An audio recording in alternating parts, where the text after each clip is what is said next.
Assalamualaikum warahmatullahi wabarakatuh. Bismillahirrahmanirrahim. Rabbi shrah li sadri wa yassir li amri wahlul 'uqdatam min lisani yafqahu qawli. Allahumma shalli wa sallim wa barik ala sayyidina Maulana Muhammadin wa ala alihi wa sahbihi ajmain. Amma ba'du.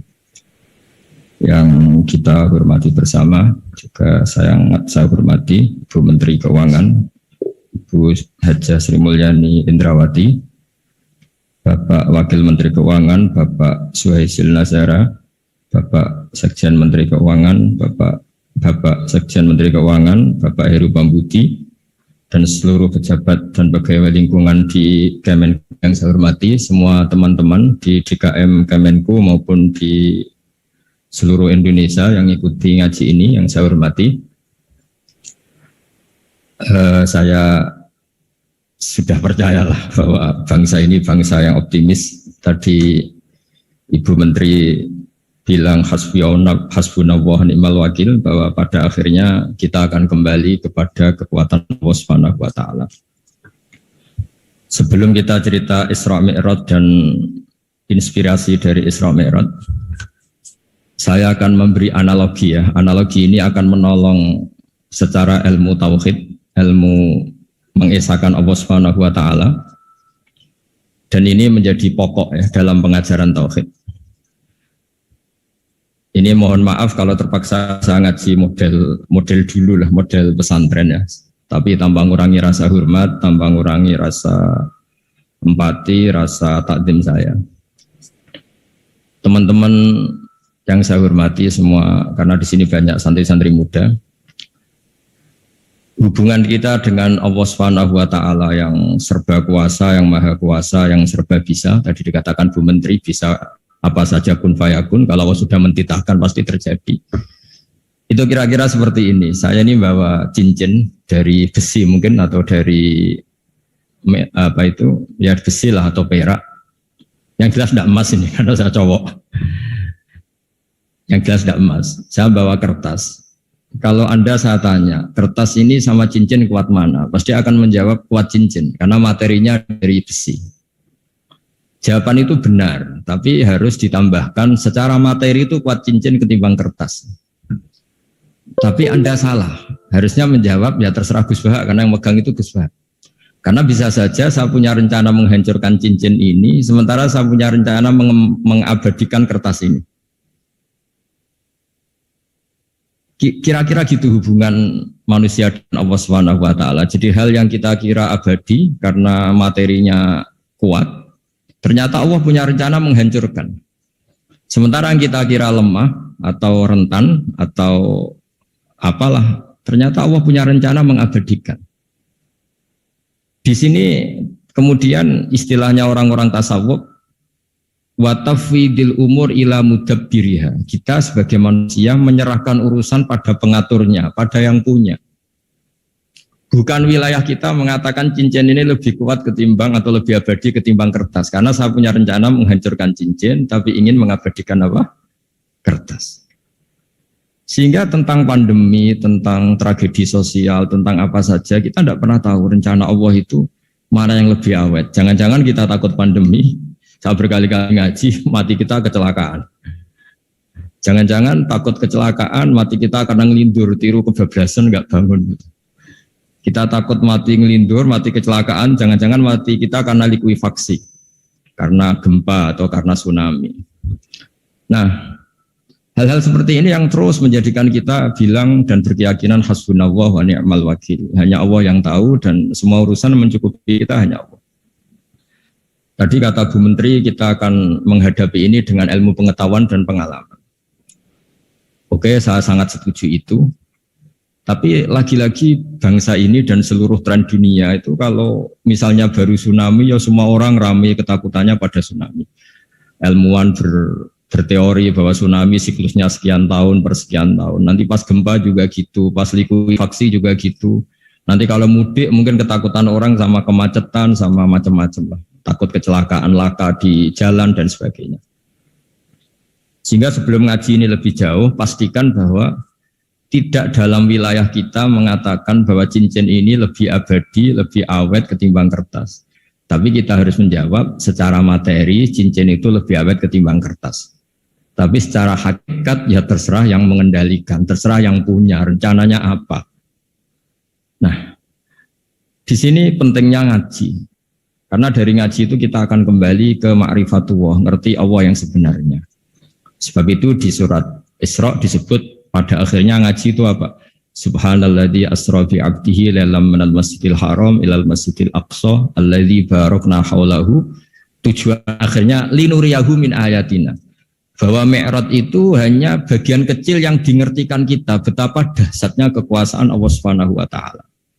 Betapa tidak terbatasnya kemampuan dan kebisaan dan kudrahnya Allah Subhanahu wa taala. Makanya masih dikatakan min ayatina, itu masih sebagian kecil dari ayat-ayatku kata Allah. Lalu dalam surat Kahfi diterangkan, ketika orang kagum dengan Ashabul Kahfi yang bisa hidup, tidur dalam keadaan hidup 309 tahun, atau Masehinya 300 tahun, kalau Hijriahnya 309 tahun.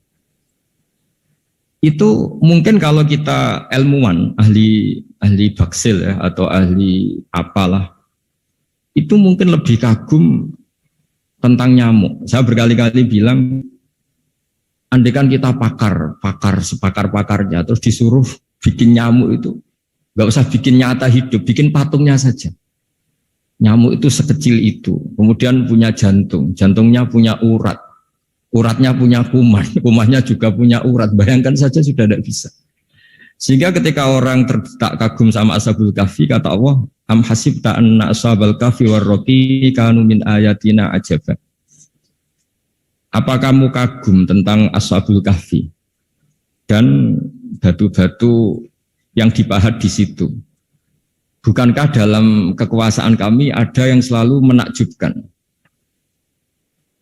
Artinya, andaikan kita ilmuwan tentang embriologi, tentang hewan, tentang kuman, mungkin cerita tentang nyamuk itu lebih dahsyat ketimbang tidurnya Ashabul Kahfi yang 309 tahun. Karena kemampuan Allah menciptakan nyamuk yang kecil, sangat kecil, super kecil, kemudian kecil itu ya punya jantung tentu lebih kecil lagi, belum uratnya jantung itu, belum nyamuk juga di dalamnya menyimpan calon-calon keturunannya, kayak apa kecilnya lagi.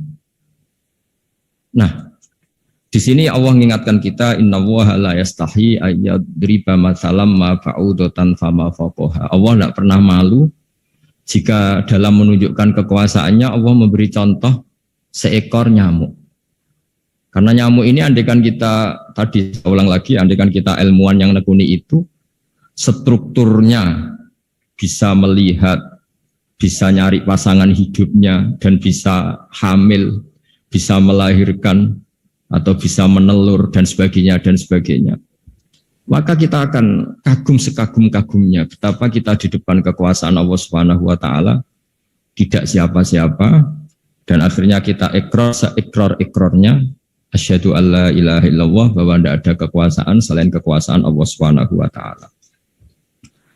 Lalu kenapa nyamuk itu tidak menjadi perhatian publik? Ternyata kita dibodohkan oleh kepentingan kita sendiri. Karena dari awal kita nganggap nyamuk itu problem, penyakit. Ya sudah, bawaan kita mungkin cari obat supaya bisa membunuh nyamuk itu. Atau melihat nyamuk itu sebagai problem, bukan sebagai ayatun min ayatillahi ta'ala, sebagai tanda-tanda kebesaran Allah Subhanahu wa ta'ala. Sehingga akhirnya manusia itu butuh yang namanya mukjizat dahsyat yang mudah dilihat, mudah dirasakan. Akhirnya kita tahu dalam sejarah para nabi, Nabi Musa minta mukjizat Laut Merah dibelah sehingga bangsa Israel bisa melewati kejaran Fir'aun dan sampai selamat dari kejaran Fir'aun. Nabi Soleh umatnya minta keajaiban, yaitu onta keluar dari batu besar. Dan Nabi Soleh menuruti, akhirnya ada unta yang keluar dari batu besar. Begitu juga nabi-nabi sebelum itu atau setelah itu, selalu ada mukjizat yang memang manusia tidak mampu. Nah, kata tidak mampu ini yang semua umat para nabi tidak akan seunggul umat Nabi Muhammad SAW. Karena kita sebagai umat Rasulullah SAW untuk merasa tidak mampu itu tidak harus hal-hal seperti membelah laut, tidak harus hal-hal seperti onta keluar dari batu, tidak harus hal-hal yang dahsyat kayak tongkat Nabi Musa menjadi ular besar yang menelan semua sihir-sihirnya Fir'aun. Kita sebagai umatnya Nabi selalu tiap hari bilang innallaha ala kulli syai'in qadir, hanya Allah yang mampu. Allah mampu atas segala hal. Melihat nyamuk kita iman, melihat hal-hal kecil. Karena kita ketika melihat nyamuk itu mesti kita itu kok hebat nyamuk tanpa rapat, tanpa ada gaji dari Kemenku bisa populasinya dijaga. Padahal musuhnya banyak. Musuhnya nyamuk itu umat manusia yang katanya makhluk paling cerdas di dunia. Tapi tidak juga bisa menghabisi nyamuk. Mungkin mereka juga terus untuk menjaga ketahanan populasinya. Jadi, andai kan kita pakai ayat tadi, innallaha la yastahi ayyadriba masalam ma ba'udah. Allah itu tidak pernah malu untuk menunjukkan kekuasaannya. Cukup misalnya kita belajar tentang nyamuk. Sudah sekecil itu punya mata, matanya punya saraf, punya urat. Terus kecil apa? Begitu nyamuk sendiri punya kuman. Kalau nyamuk sendiri kecil, terus kumannya sekecil apa? Terus organ tubuhnya seberapa? Ini sudah kedahsyatan yang luar biasa yang menjadikan kita iman. Innallaha ala kulli syai'in qadir. Allah sendiri yang maha kuasa. Sehingga kembali ke tadi, peristiwa Mi'raj yang super dahsyat pun kata Allah masih dikatakan linuriyahu min ayatina. Hanya untuk menunjukkan sebagian dari ayat-ayatku, bukan mewakili semua ayat-ayat kekuasaan Allah Ta'ala. Tapi sebagian, min itu tab'id sebagian. Lalu sebelum kita jauh belajar, kita sendiri juga, saya sendiri masih belajar. Kehebatan Rasulullah SAW, Nabi akhir zaman, kenapa hebat? Itu diantaranya adalah karena mukjizat tongkat itu pada akhirnya diletakkan di museum. Orang melihat, terus gaya-gayanan kuat ke Turki atau bisa melihat langsung di museum. Dan setelah melihat kadang-kadang kita ragu, masa tongkat ini betul itu. Kalau misalnya yakin, bisa dipakai lagi enggak ya? Jadi hal-hal yang mengundang pertanyaan sekaligus keraguan. Beda dengan ajaran Rasulullah Muhammad SAW. Ketika Nabi cerita betapa kekuasaan Allah itu super dahsyat. Buktinya ya nyamuk tadi. Kayak apa susahnya bikin nyamuk. Sudah kecil, punya organ tubuh tentu lebih kecil, punya urat lebih kecil lagi, punya kuman yang lebih kecil lagi, dan kuman itu juga punya organ tubuh lebih kecil lagi. Itu mbok kamu tidak usah ke Turki, kamu hidup di kampung, di pedalaman, sudah menyaksikan Anallaha ala kulli syai'in qadir, bahwa Allah itu maha kuasa. Nah, ngaji bareng ya, ngaji seperti ini. Saya termasuk kiai yang selalu berkampanye supaya orang ikrar seikrar-ikrarnya bahwa kita ini di tangan Allah Subhanahu wa taala. Saya kemarin-kemarin ngaji sama orang-orang Grab, juga barusan 3 hari yang lalu, 4 hari yang lalu ngaji sama teman-teman disabel atau difabel. Karena mereka kalau dibahasakan disabel gak mau, tapi komunitas internasional minta dis pakai bahasa S, tapi kita di Indonesia pakai difabel. Akhirnya kita tahu, ternyata orang yang kita kira menderita karena fisiknya, ternyata kadang lebih bahagia. Karena Allah bisa mengalihkan pikiran untuk positif. Saya berkali-kali guyon di depan para tamu.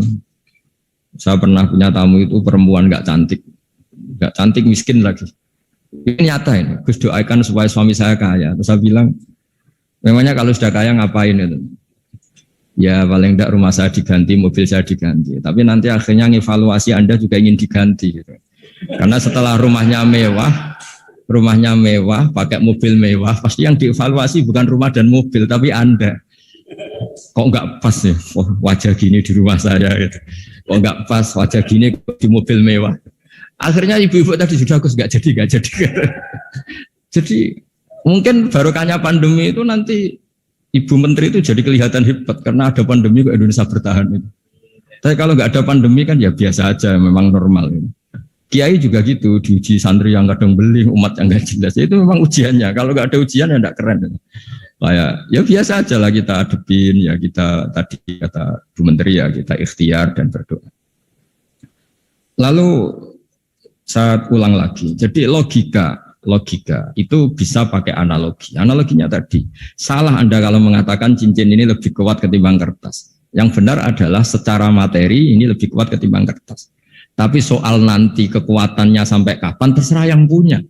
Bisa saja saya punya rencana, besok ini saya luluhkan, saya hancurkan, yang ini saya simpan. Kayak apa dulu dinosaurus itu kuatnya kayak apa? Habis. Ayam yang selemah itu sampai sekarang masih. Karena Allah menghendaki dinosaurus diakhiri, sementara ayam tidak. Kayak apa nyamuk itu, yang musuhnya orang seluruh dunia, ditemukan apa, mulai begon apa, tapi sampai sekarang bertahan. Apa kita perlu konsultasi sama nyamuk gimana ini kok bisa bertahan, resepnya apa? Karena Allah menghendaki itu disisakan masih. Nah, kemudian kenapa ada peristiwa Isra Mi'raj? Saya termasuk orang yang sering menulis tentang fikih sholat, tapi nulis saya untuk diri saya sendiri tak pakai ngaji. Tidak, saya bukukan, memang saya sengaja karena ribet biasanya penerbit itu. Terus bicara royalti apa, kita kan mulai kecil dilatih ikhlas, jadi kalau komersial itu jadi bingung. Karena tidak biasa komersial, jadi kalau diajak komersial itu malah jadi bingung. Nabi ketika Mi'raj, ini yang jarang dikaji. Sebetulnya kalimat-kalimat dalam sholat, pertama Rasulullah Muhammad SAW ketemu Allah, itu Nabi maju. Maju ini Jibril sebenarnya mau ikut, karena Nabi bilang, ya Jibril jangan tinggalkan saya sendiri. Terus kata malaikat Jibril, sudah makam saya sampai sini, kelas saya sampai sini aja. Tidak, kamu harus nemani saya. Ketika memaksa nemanin, beliau tidak kuat. Di beberapa rawat jelaskan sampai beliau pingsan, sampai beliau tidak sadar. Akhirnya terus ada ayat, wa ma minna illa lahu maqamun ma'lum. Kita punya kelas tertentu yang enggak levelnya sampai sana. Akhirnya Nabi masuk wilayah itu, area itu, dan Nabi ngendikan at-tahiyatul mubarakatus sholawatut thayyibatulillah. Kira-kira maknanya semua kehormatan, semua kebaikan, semua yang bersembah suci itu milik Allah Ta'ala. Lalu Allah menjawab, assalamu alayka ayyuhan nabiyyu wa rahmatullahi wa barakatuh. Bahwa kamu Muhammad mendapat salam dari saya, mendapat semua kehormatan, semua keselamatan. Kemudian Nabi itu karena sebagai hamba yang tidak egois, tidak ingin kalau nikmat dirasakan sendiri, tidak ingin kalau sedang senang beliau sendiri yang merasakan, beliau ngendikan assalamu alayna wa ala ibadillahi sholihin. Ya Allah tolong bahwa status selamat itu tidak hanya milik saya, tapi milik siapa saja yang soleh. Soleh itu ya sesuai kelas masing-masing. Setelah itu para malaikat melihat kebaikan Nabi yang seperti ini, melihat mentalnya atau keinginannya yang luar biasa untuk baik kepada semua orang, wa ala ibadillahi sholihin. Terus malaikat saat itu rame-rame bersaksi asyhadu alla ilaha illallah wa asyhadu anna muhammadar rasulullah. Catatannya apa di sini? Bahwa ternyata kesaksian tentang syahadat itu dimulai rasa tidak egois. Merasa bahwa rahmat ini harus dirasakan semua orang. Wa ma arsalnaka illa rahmatan lil alamin. Jadi rahmat ini harus dirasakan banyak orang. Kita tahu misalnya Islam melarang narkoba misalnya. Memang narkoba itu mengganggu. Hampir semua kecelakaan rata-rata faktor supir itu narkoba. Begitu juga pembunuhan yang sadis, rata-rata efek dari pengaruh narkoba. Sehingga Islam keras sekali tentang narkoba. Dan alhamdulillah di Indonesia ditangani BNN yang sangat serius melawan narkoba. Nah, keputusan Islam melarang narkoba itu keputusan yang luar biasa, yang menjadi berkah bagi semua. Begitu juga keputusan Islam tentang melarang zina, melarang perbudakan, melarang penipuan. Dan Islam mendukung misalnya gerakan nikah, gerakan adil, gerakan keseimbangan dan kemanusiaan. Sehingga agama ini akan dinikmati siapa saja karena ajarannya. Lalu agama ini bisa nikmat, itu solusinya gampang menurut Rasulullah, yaitu sholat. Nabi itu kalau pusing menghadapi banyak hal, itu pasti keluar masuk, terus tanya sama istrinya, Kapan waktunya sholat? Kapan Bilal datang? Dulu kalau mau waktu sholat, Bilal datang ngetok pintu Nabi, ya Rasulullah sekarang waktunya sholat. Itu Nabi membahasakan sholat itu unik. Ini tentang Mi'raj ya, karena hasilnya ya sholat tadi. Arikhna ya Bilal. Arikhna itu tolonglah bikin nyaman saya dengan sholat. Sebelum kita belajar sholat secara serius, gampang. Kalau kita misalnya menteri atau kita ajudan atau kita apa, kayak apa asiknya kita kalau ngomong-ngomong sama presiden, bercengkrama dengan presiden atau dengan menteri atau dengan kiai, dengan atasan. Sholat itu media di mana kita asik dengan Allah Ta'ala. Kalau kita bisa asik dengan atasan yang manusia, apalagi ini asik dengan Allah Subhanahu wa Ta'ala. Sehingga kita harus malu kalau sholat tidak asik. Kita ketemu orang yang kita hormati saja asik, masa ini ketemu Allah Ta'ala tidak asik. Sehingga dulu, bawaannya orang dulu itu kalau sholat, untuk tidak cepat itu harus diperintah. Dulu para nabi, para sahabat kalau sholat itu lama-lama. Sehingga sampai nabi yang turun tangan, wahai para sahabatku, kalau kamu jadi imam jangan lama-lama. Karena dulu semua orang itu penikmat sholat.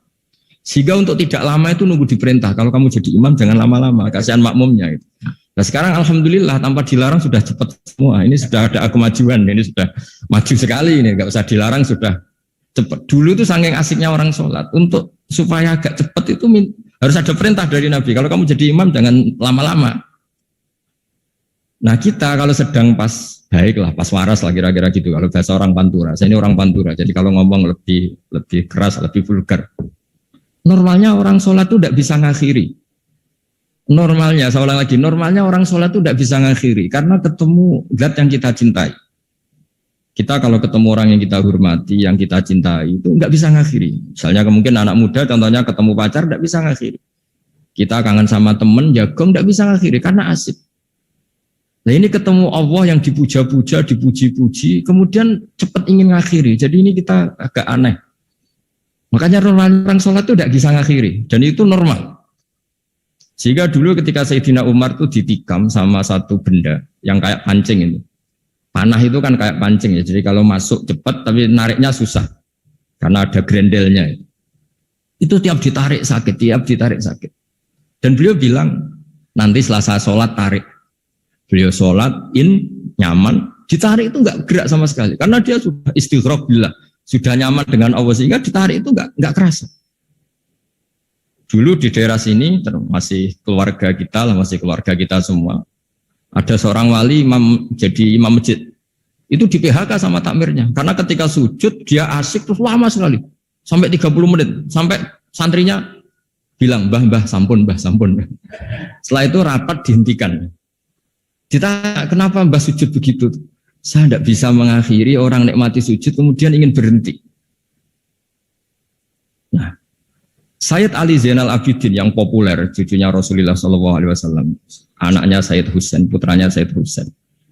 Itu bapak saya kalau cerita, beliau itu sebetulnya sholat itu hanya ingin 2 rakaat. Setelah sholat 2 rakaat, ya Allah sebagai hadiah nikmat saya sholat 2 rakaat karena asik dengan engkau, saya akan syukur lagi sholat 2 rakaat. Akhirnya ketika nikmati sholat, dia sholat lagi 2 rakaat sampai akhirnya 1000 rakaat. Itu tanpa rasa capek, karena merasa keasikan. Masa momen seasik ini kemudian saya tinggalkan ya Allah. Akhirnya sholat lagi. Sehingga ada seorang wali ditanya, kamu ingin masuk surga? Tanya, di surga ada sholat enggak? Enggak ada katanya. Wah kalau enggak ada sholat, saya enggak masuk surga. Terus dibilang, ya sholat aja. Terus dia mau masuk surga. Kalau kita akan kebalikan, kita ini masuk surga itu sebetulnya kita ngawur sekali. Ngawurnya adalah, hore masuk surga, tidak ada sholat lagi, tidak ada puasa lagi. Jadi ini kan, kita ini jadi makhluk yang aneh. Jadi kita ini masuk surga senang karena sudah ada kewajiban apa? Sholat. Jadi ini agak aneh. Sesuatu yang menjadikan kita masuk surga, tapi sesuatu yang kita benci setelah masuk surga. Asiklah di surga karena tidak ada sholat. Nah, apapun kondisi kita harus latihan. Harus latihan kita entah seberapa kadarnya ingin niru Rasulullah SAW ketika ngendikan wa qurratu aini fi sholat. Nyamanku, hatiku tentram kalau saya pas sholat. Sehingga tadi sudah saya katakan tadi. Dulu itu untuk menghentikan sholat itu susah. Sampai Rasulullah sendiri yang merintahkan, hai para imam kalau sholat jangan lama-lama. Kalau sekarang, andai kan Nabi hidup di zaman sekarang, pasti tidak ada pengumuman itu. Karena semuanya sudah cepat, malah super kilat itu. Ada yang terawih 20 rakaat hanya berapa? 8 menit dulu. Itu kan 7 menit. Nah kalau sampean tanya saya, kenapa sholat begitu asik? Yaitu tadi kita diajari analogi. Analogi itu ya kias. Jika kita bisa asik ngomong sama orang yang kita cintai, bisa orang tua, bisa anak, bisa cucu, itu rasanya mengakhiri itu nggak bisa. Karena bawaannya asik. Gitu. Apalagi ini kita munajat, bercengkrama dengan zat yang kita butuhkan sebelum kita ada, sampai setelah kita ada, sampai setelah kita tidak ada. Kita semua akan hasbunallah wa ni'mal wakil. Sehingga dulu bawaannya orang dulu itu, saya cerita sedikit. Ada orang mau meninggal, namanya Umar bin Abdul Aziz, itu Khomisul Khulafa, orang yang terkenal adil. Ketika mau meninggal, senangnya bukan main. Ditanya, kenapa engkau senang? Memangnya kalau saya mati mau kemana? Ketika saya hidup dengan segala nikmat itu ya karena Allah Ta'ala. Saya nanti mati ke zat yang sama. Dikelola oleh zat yang sama, yaitu Ar-Rahman Rahim. Dulu saya disayangi Allah, paling setelah mati juga disayangi Allah. Karena yang jadi Tuhan setelah mati, Tuhan yang sama ketika di dunia, yaitu Rahman Rahim. Cerita legenda yang lebih dasar dari itu, masyhur itu Jalaluddin Ar-Rumi. Ketika dia mau meninggal, semua muridnya nangis, beliau marah. Kenapa kamu menangis? Ya karena guru mau meninggal. Kamu itu ngawur sekali. Saya ini sudah lama menunggu hari seperti ini, bisa ketemu zat yang saya cintai, malah kamu menangis. Ayo kamu nari sebagai pesta kematian saya. Tapi ini nggak bisa ditiru ya, karena kalau kita niru, nggak usah dilarang juga nggak bisa niru kayak kita. Cuma saya maklumatkan jangan ditiru, meskipun nggak usah dilarang juga nggak akan bisa niru. Sehingga orang-orang dulu itu bawaan kalau mau kabundut itu ya asik. Rasulullah Shallallahu Alaihi Wasallam ketika mau wafat, intaqala ila rafiqil a'la, itu ditanya sama istri-istrinya. Lalu engkau mau kemana? Kata Nabi, sebelum sekian hari, beliau setiap khutbah ngendikan, ini ada hamba yang disuruh milih Allah antara di dunia dan bertemu Allah. Kalau kamu jadi hamba itu milih mana? Di dunia yang penuh problem ini, apa milih ketemu Allah yang Rahman Rahim? Yang hubungannya dengan kamu itu ngasih dan ngasih. Kamu nggak mungkin kan hubungan dengan Allah memberi, kamu bisa apa? Kita hubungan dengan Allah pasti hanya mendapat. Dikasih nyawa, dikasih oksigen, dikasih bumi tidak bayar, dikasih air juga tidak bayar. PDAM dikelola siapapun bayar, oksigen di rumah sakit bayar. Hubungan kita dengan Allah tidak pernah bayar oksigen, tidak pernah bayar sewa bumi. Punya kolam renang laut seluas itu ya tidak pernah bayar. Udah gitu kolam renangnya menghasilkan ikan. Kalau kita tahu kan semuanya utang jasa sama Allah, dan reputasi Allah itu dengan kita hanya memberi, tidak pernah meminta. Akhirnya hubungan-hubungan inilah yang menjadikan terus semua sahabat jawab, ya kalau kita jadi hamba itu pasti milih Allah lah. Jadi Nabi itu saking pinternya orang, supaya orang siap dengan keberangkatan beliau itu dibikin satu taksis, satu apa ya, kalau orang Jawa bilang itu dikai persemon, dikai mukaddimah. Supaya orang-orang itu siap kalau Nabi ngendikan. Kalau kamu seorang hamba disuruh ketemu Allah sama hidup di dunia yang fana ini, milih mana? Ya milih ketemu Allah. Ketika akhirnya Rasulullah wafat, ternyata orang itu adalah Rasulullah.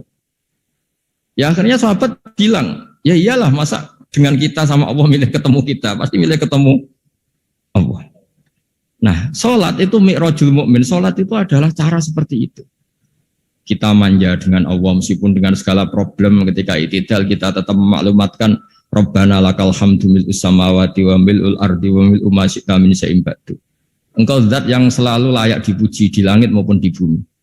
Dan langit bumi ini karena terbatas masih ditambahi wamil umasyi tamin seimbadu, dan seluas apa saja engkau kehendaki. Apapun hebatnya langit bumi ini tetap terbatas, ada ruang dan waktu. Makanya ditambahi wamil umasyi tamin seimbadu, dan segala puji ini memenuhi semua yang engkau kehendaki. Saya berkali-kali bilang kalau hubungan dengan Allah nyaman, caranya gitu. Kalau kita sakit bayar oksigen, kalau kita butuh air bayar PDAM. Allah itu tidak pernah nyuruh kita bayar. Apa saja hubungan dengan Allah. Nah, sholat itu maklumat bahwa kita apapun problemnya, alhamdulillah rabbil alamin. Kita maklumatkan terus bahwa kita bersyukur. Lalu kita Rabbana lakal hamdu. Makanya saya sering kalau disuruh Gus doain supaya pandemi cepat berlalu. Saya ini kan kalau kiai ya, kiai itu apa ya? Saya pernah di Jogja pas gempa. Ya orang-orang ya susah. Saya ini caranya susah saja sampai tidak tahu karena bukan karena sombong ya, karena ya mau apa gitu. Memang nggak bisa apa-apa kan kita manusia. Jadi saya mohon sholat ini jadi media yang luar biasa. Jadi di antara makalah Imam Syafi'i paling terkenal itu fasihan idama kana fi dzikri rabbih wa fi ma siwahu kana fin nasi ajama. Orang baik itu orang yang fasih. Fasih itu lantang dan cerdas dan vulgar dan nyaman ketika ngomong tentang Allah. Sholat itu semua hubungan kita ngomong dengan Allah. Misalnya kabira walhamdulillah katsira. Hanya engkau yang maha besar ya Allah. Orang yang katanya terkuat di dunia karena presiden superpower misalnya. Nyatanya waya mati ya mati. Kalau nggak makan lemes. Jadi orang kita sadar. Yang katanya orang terkuat, paling hebat. Kalau nggak makan lemes. Artinya ternyata hanya sekuat itu. Dia bisa instruksi seluruh dunia misalnya untuk apa ya. Tapi coba apa dia kuat nggak makan 2 hari. Makanya hikmah puasa itu orang tahu. Ternyata makhluk yang paling mulia itu manusia. Kalau nggak makan nasi 1 piring itu ya mati. Berarti hidup nasi sama manusia. Nanti kalau nasi bilang saya tidak butuh kamu, tapi kamu butuh saya, itu habis kita sudah. Makanya ketika ada orang yang mempertuhankan manusia, itu Allah cara menafikan itu hanya bilang kana yakulani to'am. Yang kamu tuhankan itu makan. Hanya makan itu kalau dia tidak makan lemes. Jadi kiai itu atau manusia-manusia yang dekat Allah ala-fillah itu ketika mengatakan kabira walhamdulillah katsira subhanahu wa bukrata wa asila itu kelihatan. Makanya Quran kalau mencibir kita, falaula in kuntum ghaira madidin tarji'unaha in kuntum shadiqin. Kalau kamu merasa dikjaya, mbok jangan mati, mbok jangan tua. Sudahlah hidup terus. Dikjaya kok mati gak keren. Orang top kok mati itu gak keren. Jadi Allah cara gojlek itu ya sudahlah. Kalau kamu hebat jangan mati kata. Nah, sholat itu mengingatkan itu terus. Sampai kita bilang inna sholati wa nusuki wa mahyaya wa mamati lillahi rabbil alamin. Gusti, saat ini saya ikrarkan hidupku, matiku semuanya terserah Engkau. Nah, lagi-lagi tadi ketika kita bilang cincin ini lebih kuat ketimbang kertas, Anda salah. Karena itu hanya secara materi. Kuat tidaknya terserah yang mengendalikan. Karena saya punya rencana menghancurkan cincin ini, besok mau saya lebur, sementara saya mau mengabadikan kertas ini. Nah, disinilah terus kita diajari misalnya di surat Yasin yang populer, Allah itu siapa? Allah itu subhanalladzi biyadihi malakutu kulli syai'in, yang mengendalikan semua sesuatu. Makanya sholat itu menjadi penting. Saya sendiri termasuk orang yang jarang imami, saya selalu jadi makmum. Jadi andekan Mas Zakaria di sini saya juga makmum. Cuma keren saya kayaknya meskipun saya makmum. Karena saya kalau makmum itu bisa ingat Allah terus. Kalau imam itu enggak jaga image. Karena malu kan. Misalnya di masjid kementerian sholatnya kok cepet nanti dikira enggak ustadz betulan itu. Kalau ulama ternyata banyak urusan jadi banyak berpikir gitu. Tapi alhamdulillah ini barokahnya ngaji terus apa ya? Ya hasilnya mi'raj itu ya sholat itu. Sholat ini spesial karena tadi saya bayangkan itu di surga nggak ada sholat itu ya terus wopo itu nggak asik. Itu kalau Imam Ghazali itu membarter kita itu begini. Kalau kamu bangga di kasrotin nisa pasangan kamu banyak, itu ayat lebih kuat ketimbang Anda karena 1 hari 1 jam bisa berapa kali. Kalau Anda bangga bisa makan itu kerbau itu makannya lebih banyak. Nah, kalau Anda bangga atas pengaruh itu tawon itu, ratu tawon itu pengaruhnya lebih besar ketimbang Anda. Dia diam di rumah tapi anak buahnya loyalnya kayak gitu. Artinya kalau manusia bangga itu apa? Ya dengan sholat tadi ini karena satu ibadah yang enggak tertandingi oleh makhluk yang lain. Apalagi dalam sholat itu ada semua gerakan yang mewakili semua ibadahnya malaikat. Malaikat itu ada yang ibadahnya berdiri terus, ada yang rukuk terus, ada yang sujud terus. Dan sholat itu mewakili semua itu. Juga mewakili sosial, karena setelah sholat kita bilang Assalamualaikum warahmatullahi wabarakatuh, bahwa keselamatan ada di kanan dan kiri. Nah, oke ya, itu sakralnya Mi'raj. Tapi di balik Mi'raj itu ada hal-hal yang manusiawi. Dan ini yang terjadi di dunia. Ketika Rasulullah melangkai makamnya Nabi Musa, makam itu status, ranking lah kalau dalam bahasa Indonesia itu. Kalau bahasa Indonesia itu ribet, makam itu kuburan. Makanya orang Indonesia sering tanya saya, Gus, makamnya Nabi Ibrahim kok batu? Makam yang dekat Ka'bah itu bukan makam dengan makna kuburan, itu tempat yang dipakai Nabi Ibrahim membangun apa? Ka'bah. Cara Jawa pancatan itu. Nabi Musa itu gak terima, komplain sama Allah. Ya Allah, ini lebih junior ketimbang saya. Kenapa makamnya melangkahi saya? Ini tidak fair. Jadi di mana-mana manusia itu kalau disalib junior itu ya tidak terima. Ya ada manusianya.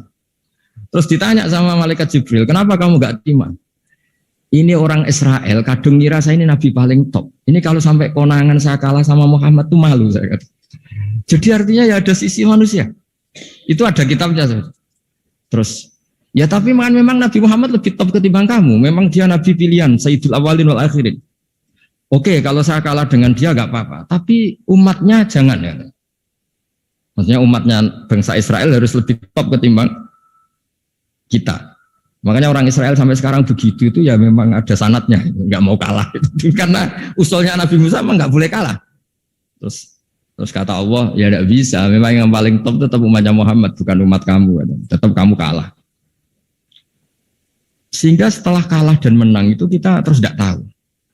Misalnya begini ya, penemu komputer atau penemu mobil sama yang beli mobil itu hebat mana? Kalau bicara keilmuan ya hebat penemunya. Tapi kalau bicara kapitalistik, udah bikinkan mobil yang mewah gini-gini. Nanti tanggal ini jadi ya. Hebat mana yang nyuruh sama yang disuruh? Kalau logikanya pakai gitu. Hebat mana yang nyuruh sama yang disuruh? Artinya, kamu milih jadi mana? Penemu mobil, hebat kan? Tapi terus sama orang kaya diminta, bikinkan ini, speknya seperti ini, selesai gini. Hebat mana? Nyuruh sama disuruh? Menyuruh. Tapi yang nyuruh tidak bisa bikin mobil, yang disuruh bisa. Pinter mana? Pinter yang disuruh. Tapi pertanyaannya, wong bisa nyuruh ngapain bikin sendiri? Pinter mana? Ini mohon maaf karena di sini banyak orang nggak jelas-jelas juga. Artinya terus subjektivitas manusia ini tetap ada gitu. Kalau bisa beli ngapain bikin gitu. Tapi kalau bisa bikin ngapain beli. Nah mungkin perdebatan di kementerian atau di yayasan atau di kampung-kampung atau di apa mesti begitu. Dari itu di Mi'raj juga digambarkan. Digambarkan bahwa antar nabi ini ya ada kompetisi. Wa fi dzalika falyatanafasil mutanafisun. Tapi bedanya nabi dengan kita itu satu. Nabi itu kalau keliru dengan tanda petik, nabi itu kalau keliru itu jadi berkah. Itu bedanya kita. Kalau kita keliru kan keliru betul. Kalau nabi itu tidak kelirunya itu jadi berkah. Ini saya punya dua contoh kalau boleh dibahasakan ya kekeliruan nabi atau dengan tanda kutip kekeliruan nabi. Tapi saya ulang lagi dengan tanda kutip. Nabi Musa itu ketika Nabi Muhammad ditanya, kenapa kamu dipanggil jauh-jauh? Disuruh sholat 50 rakaat. Nabi Ibrahim enggak komplain, karena beliau Nabi yang baik. Semua Nabi enggak komplain, kecuali Nabi Musa. Kata Nabi Musa, jangan Muhammad, kebanyakan itu. Bilang ke Allah supaya didiskon. Ya. Nabi kembali sama Allah, ya sudah tak kurangi 5. Turun lagi, masih berapa? 45. Masih kurang. Itu sampai 9 kali, akhirnya terkurangi berapa? 45 rakaat. Itu Nabi Musa masih bilang, dah minta lagi keringanan. Itu kalau diruti nggak jadi sholat kan? Kalau satu lagi kan masih terus hilang itu kewajiban sholat.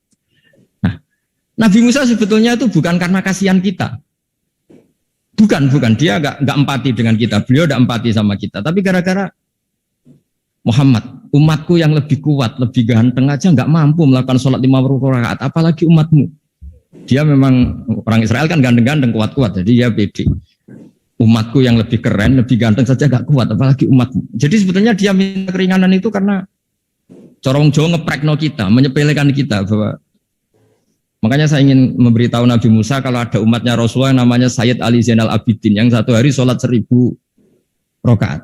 Jadi nanti kalau ketemu Nabi Musa, ini 50 aja, ini kuatnya malah 1000. Nah akhirnya tapi barokahnya Nabi Musa yang sentimen ini, sholat gak jadi 50 tapi 5. Itu bedanya Nabi sama kita. Ada contoh yang lebih ekstrim, kelirunya Nabi itu Nabi Yunus. Nabi Yunus, tapi keliru yang barokah, saya ulang lagi. Nabi Yunus itu memaklumatkan ke masyarakatnya, nanti itu kalau kamu tidak nurut sama saya ada adab. Anggap saja adab itu hari Kamis. Besok hari apa ini? Besok hari Kamis ya? Besok hari apa? Lupa hari ya. Rebu apa Kamis? Besok. Lupa hari ya. Kata Nabi Yunus, 3 hari lagi akan ada azab. Tapi kurang 2 hari, kurang sehari umatnya masih dalam kemungkaran, dalam kemaksiatan, masih hura-hura. Akhirnya Nabi Yunus bilang, sudah ini tinggal sehari itu mau ada azab. Tapi mereka tetap hura-hura. Akhirnya Nabi Yunus itu, coro Jawa itu minggat. Memang bahasa Arabnya abako itu pergi yang tidak pamit. Itu kalau kamu cari di kamus, abako itu maknanya itu minggat, pergi yang tidak pamit. Sama Allah dibahasakan abako. So, wong ra bener kabeh, udahlah tak tinggalkan. Setelah ditinggalkan, Nabi Musa disalahkan sama Allah. Kamu itu Nabi tidak diperintah hijrah kok.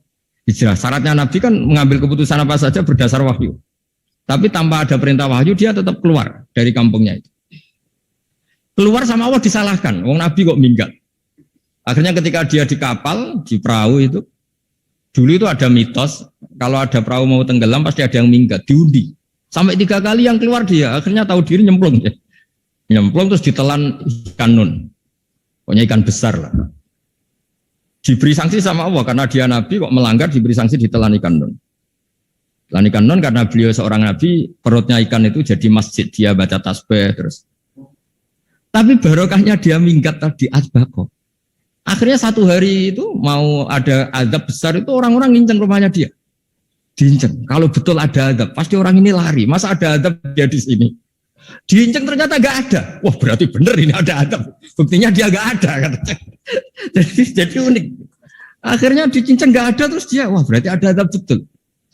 Hari itu masyarakatnya tobat semua karena ini ada azab betul. Buktinya Nabi Yunus sudah lari, berarti dia ada ingin kena. Padahal dia lari itu karena mangkel punya umat yang nggak nurut tadi. Wah sudah, setelah sekian hari dia cari-cari kabar. Umatku itu kena azab nggak? Ternyata berita yang masuk dulu udah ada medsos, udah ada WA. Dulu itu nggak ada itu. Dengar kabar kalau umatnya tuh nggak kena azab karena 1 hari sebelum ada azab tobat semua. Terus dia nggak berani pulang. Karena ada hukum sosial di sana, kalau ada orang bohong hukumnya dibunuh. Berarti terus beliau berpikir, saya tidak kebohong, katanya ada azab kok. Masyarakat saya baik-baik saja. Waktunya setiap ketemu kaumnya dia lari karena takut dibunuh. Ternyata kaumnya sudah iman semua, mau ngejar dia dijadikan imam. Akhirnya, oh iya. Jadi itu bedanya Nabi sama ndak. Jadi Nabi itu kalau kelirunya itu barokah. Makanya kita tidak usah ikut keliru, karena keliru kita ini pasti tidak barokah. Itu musibah. Jadi dulu ceritanya Anteng juga gitu. Yang namanya istri 2 itu kan cemburu. Pertama Nabi Ibrahim punya istri namanya Sarah. Terus lama-lama karena belum punya anak, terus sama Sarah sendiri yang nyuruh supaya nikahi Hajar. Setelah punya anak cemburu. Kata Sarah, pokoknya saya nggak terima kalau kamu tidak ngelukai Hajar. Mulai dulu lelaki itu sudah pinter ngotak-ngatik. Kalau dilukai pipinya nanti tidak cantik. Apa ya, yang penting lukai tapi tetap cantik. Terus ada Anting itu. Anting itu dulu ceritanya itu dilukai tapi tambah cantik. Nabi Ibrahim akhirnya melukai. Seneng Sarah karena sudah dilukai. Ternyata barokahnya dilukai itu jadi Anting yang mempercantik perempuan. Padahal melukai istri itu kan tidak boleh. Tapi ini Nabi, ada saja cara yang dipilihkan Allah untuk ya tadi keliru saja barokah. Itu bedanya Nabi sama kita. Makanya disebut mimbabi hasanatil abrar sayyatul muqarrabin. Jadi Nabi sama seperti Nabi Adam. Nabi Adam itu dilarang Allah nggak boleh makan khuldi. Akhirnya makan terus harus hidup di dunia terus jadi dunia seperti ini. Tapi itu menjadikan harapan seluruh dunia bahwa Allah itu maha baik. Ketika ada yang diberi sanksi tetap diminta tobat dan dianjurkan tobat, dan Allah berjanji setiap yang tobat pasti diterima. Sehingga terus kita sampai sekarang nggak pernah putus asa karena sudah diberi contoh bahwa bapak kita yang pernah salah dijanjikan tobat dan Allah pasti menerima tobat itu. Jadi ini bedanya kita dengan Nabi. Jadi semoga lewat pengajian ini atau ngaji bareng ini kita tahu kalau kita ahli astronomi atau ahli meteorik mungkin takut kita kejatuhan meteor. Kalau ahli gempa mungkin takut lempengan kita gini terus gempa. Kalau ahli tsunami takutnya tsunami. Kalau ahli sosial takut chaos. Mungkin yang ahli perbankan takut ras. Jadi kalau nuruti takut ya takut lah. Tapi cobalah kita iman lagi. Tadi kata Bu Menteri sudahlah punya hasbunallah wa ni'mal wakil, ya sudah, Indonesia pasti akan baik-baik saja dan kita akan selalu berharap dengan kecerdasan, dengan ikhtiar. Tapi kita akan selalu berdoa kepada Allah Subhanahu wa taala. Saya kira demikian dan mohon maaf, monggo berdoa bareng-bareng. Al-Fatihah. Bismillahirrahmanirrahim. Ar-Rahmanir-Rahim. Maliki yaumiddin. Assalamualaikum warahmatullahi wabarakatuh.